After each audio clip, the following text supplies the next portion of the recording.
somewhere we don't want to be, fixing something we didn't want to fix. Oil change. Oil lights on. And it's still on? After you change the oil? Change the oil. You start it up. You bring it up to operating temperature. Oh, there's a red light flickering. Oh, now it's on. Oil pressure gauge is reading below. Now, usually what's a gauge say in the car? Some high-performance cars actually have pounds on them or kilopascals or whatever they want to have on them. Most oil pressure gauges, Dalton, most oil pressure gauges is just a range. It says low and high and a little bar in the middle that's okay. That's all they tell the customer. That's all they tell the driver. They say temperature gauge, it's just a little range and then it's okay. But the oil light's still coming on. We still have a problem. Now what?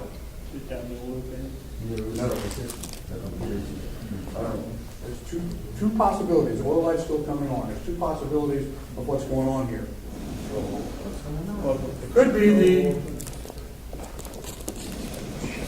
OP switch. It could be the oil pressure switch is bad. Maybe that switch is bad. A lot of times a bad switch will be leaking.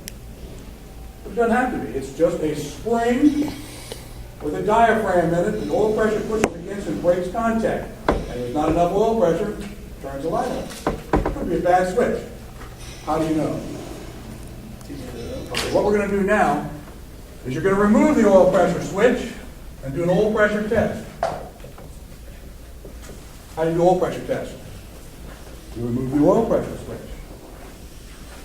Remove the oil pressure switch, and where the oil pressure switch is, because that is where the engine wants to tell you what its oil pressure is, and you're going to say, we are going to find out exactly what the oil pressure is by installing a gauge to that port in the block or the cylinder head where the switch came out of. You put a gauge in.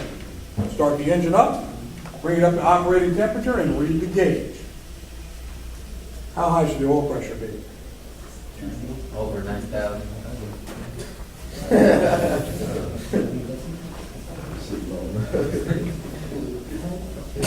You will never see 9,000 in an automobile. You see some high pressures, but never that.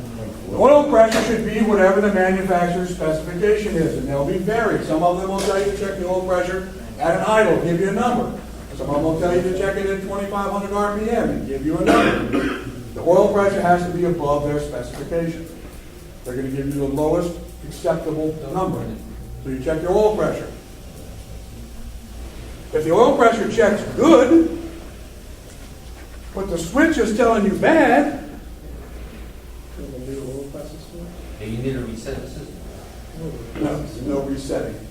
Most likely the switch is bad, but it doesn't have to be the switch. Most likely, 99%.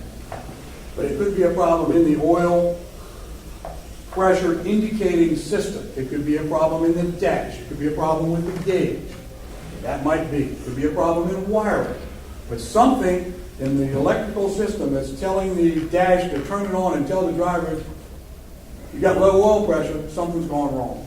Because the oil pressure in the engine, we checked it mechanically, and it is good. So it's within specs, and it's good. The oil pressure checking system is bad. Most likely it is the switch.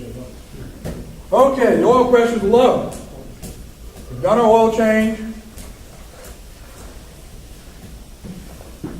Did the oil change. Did an oil pressure test. And it is actually low. It's below specs. The car's got 168,000 miles on it. Now, you also have other diagnostic tools that you're listening to and working with as you brought the car in. You hear any knocking noise?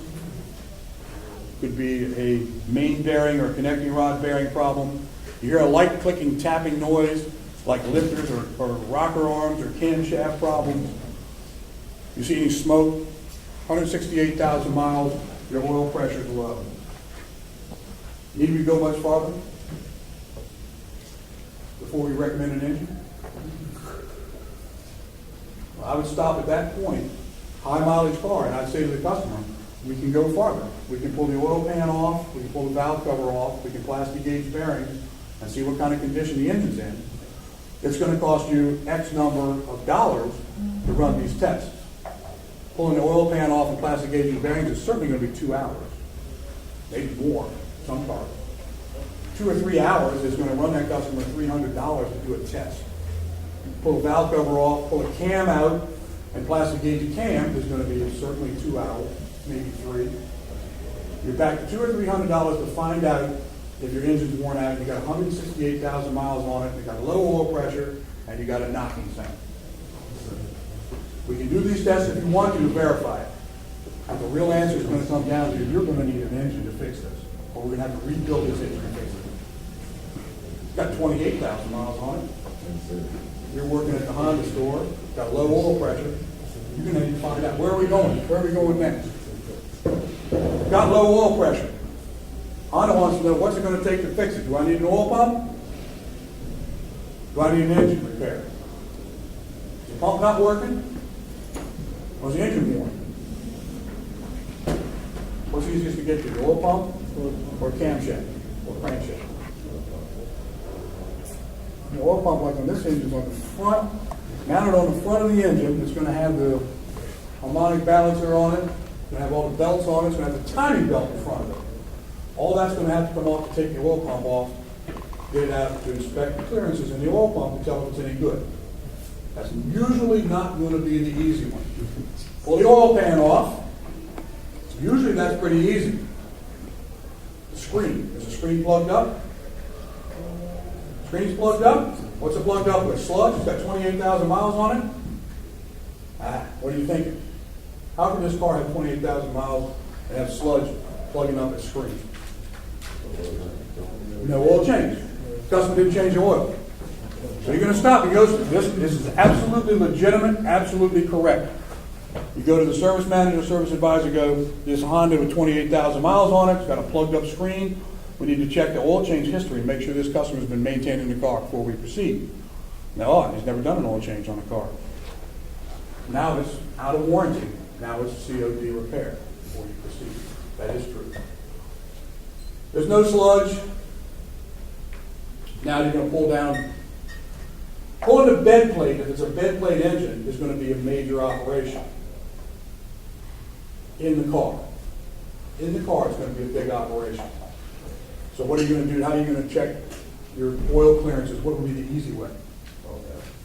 I'd go to the farthest away from the oil pump rod bearing and pull that rod cap off and plastic gauge that rod bearing. The oil clearance is good. It's not in the clamp.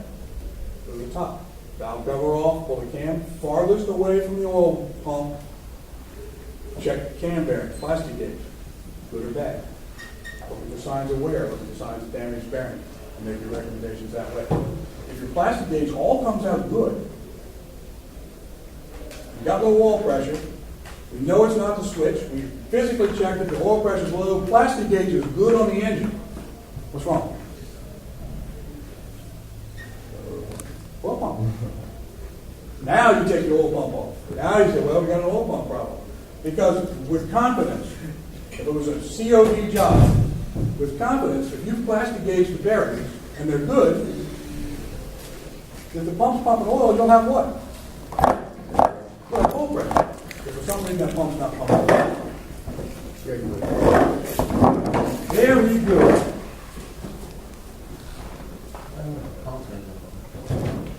All right. Now, didn't I tell you yesterday?